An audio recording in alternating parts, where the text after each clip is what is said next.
And the results. In a press statement, Whitman explained her decision to step down, citing the expected changes following Trump's return to the White House.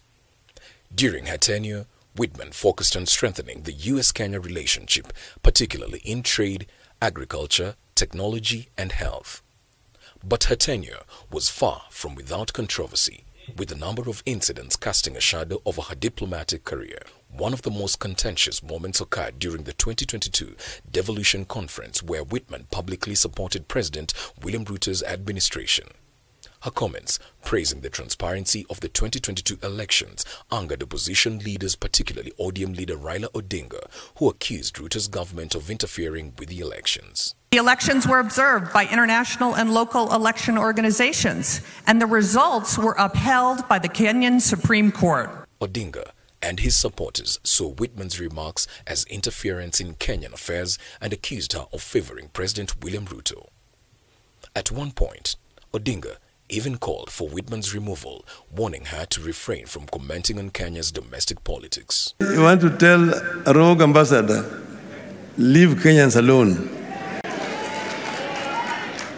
If Mandamano can lead to a dialogue between Ichung'wah and Kalonzo, everything is good with Mandamano. The controversies continued as Whitman spoke on governance and corruption, issues that some Kenyans felt were beyond an ambassador's role.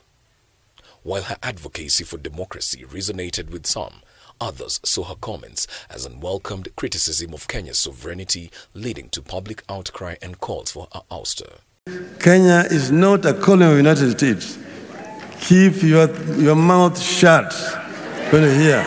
Otherwise, we will call for your recall back to your country. As a staunch defender of Ruto's presidency, Whitman faced criticism for not addressing human rights abuses, such as the abductions and disappearances of citizens during the Gen Z protests. Her silence on these issues further fueled discontent, particularly among civil society groups and opposition figures. Kenyan politicians and diplomats have never taken such positions on American elections, imperfect and indecisive as they have been, from the Bush-Al Gore to the Biden-Trump. Our foreign friends and our foreign partners to get involved in those domestic conversations. We appreciate the support they have given us in the past, and what we are calling upon them is to continue to be consistent.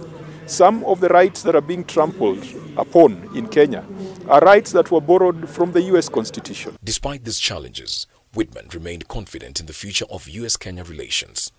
In her farewell message, she expressed optimism that the 60-year partnership between the two nations would continue to bring prosperity, security, and democracy.